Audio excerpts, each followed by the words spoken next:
Vishnudeo Sai cabinet की meeting के बाद राज्य शासन ने भारतीय प्रशासनिक सेवा के अधिकारियों की नवीन पदस्थापना आदेश जारी किया है। 13 अफसरों के विभागों में बदलाव किया गया है। आईएएस नीलम नामदेव इक्का को उनके वर्तमान कर्तव्यों के साथ गृह एवं जेल विभाग के सचिव का अतिरिक्त प्रभार सौंपा गया। वहीं गोपाल वर्मा सूचना आयोग के सचिव बनाए गए। इसके साथ ही डॉक्टर सीआर प्रसन्ना को राज्य पंचायत एवं ग्रामीण विकास संस्थान का अतिरिक्त प्रभार सौंपा गया। साथ ही आईएएस महादेव कावरे को कोष लेखा पेंशन का संचालक बनाया गया है। आईएएस राजेश सिंह राणा को पंचायत और ग्रामीण विकास विभाग का सचिव बनाया गया।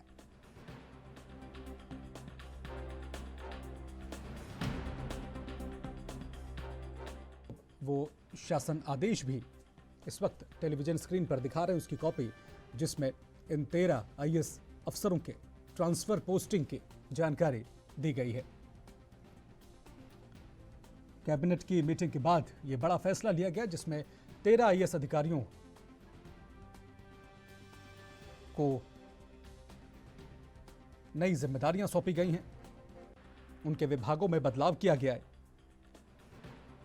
आईएएस नीलम नामदेव इक्का को उनके वर्तमान कर्तव्यों के साथ गृह एवं जेल विभाग के सचिव का अतिरिक्त प्रभार सौंपा गया। उधर गोपाल वर्मा को सूचना आयोग का सचिव बनाया गया है। डॉक्टर सीआर प्रसन्ना को राज्य पंचायत एवं ग्रामीण विकास संस्थान का अतिरिक्त प्रभार सौंपा गया है और आईएएस महादेव कावरे को कोष लेखा पेंशन का संचालक बनाया गया है।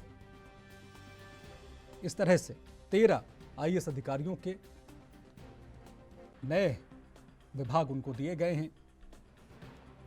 कैबिनेट की मीटिंग के बाद शासन की तरफ से यह बड़ा फैसला लिया गया।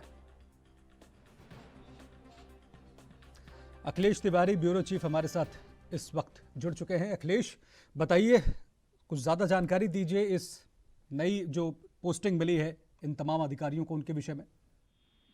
देखिए, निश्चित तौर पर विष्णुदेव साय की कैबिनेट की मीटिंग के बाद ही राज्य शासन के भारतीय प्रशासनिक सेवा के अधिकारी हैं, उनकी नवीन स्थापना आदेश जारी कर दिए गए हैं। इससे कई ऐसे जो अफसर हैं जिनको लगातार टारगेट भी किया गया है, कांग्रेस शासन काल में प्रताड़ित भी हुए हैं, ऐसे लोगों को एक अच्छे पद में बैठा करके जिम्मेदारी सौंपी गई है। तो निश्चित तौर पे एक नई भूमिका और एक नई कार्यवाहक के रूप में भी देखा जा रहा है।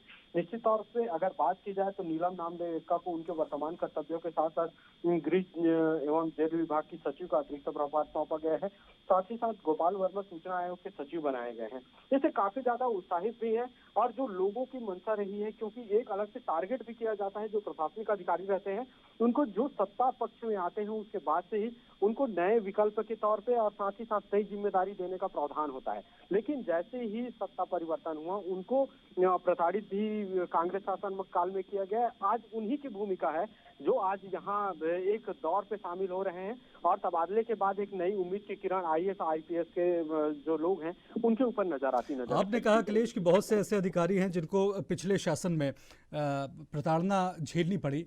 ये एक पहलू हो सकता है, लेकिन जो भी अधिकारी अच्छा काम करते हैं, बेहतर परफॉर्मेंस देते हैं, उनको बेहतर जिम्मेदारियां भी दी जाती हैं।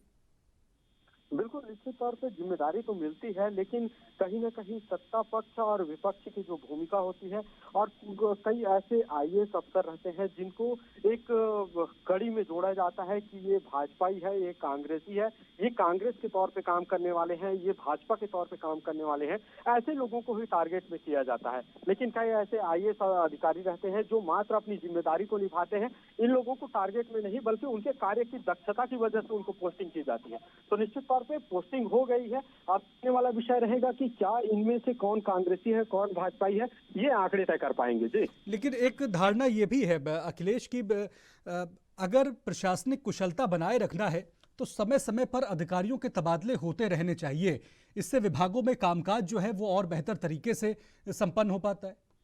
बिल्कुल, निश्चित तौर पे अगर विभाग की कार्यवाही के रूप में अगर देखा जाता है तो अगर कहीं आईएएस जो कार्य प्रणाली है, जो नौकरशाहों का जो प्रणाली है, उनको किस तरीके से अलग अलग विभाग में तबादले करके जो नए जो कार्य है उनको, नई योजनाओं को किस तरीके से धरातल में लाया जा सकता है, ये इसको देखना रहता है। अगर तबादले होते हैं तो निश्चित तौर पे इसमें एक कड़ी जुड़ती जाती है और आने वाले समय में भी 1-2 साल और 3 साल का वक्त रहता है जिसमें तबादला करना बेहद आवश्यक होता है।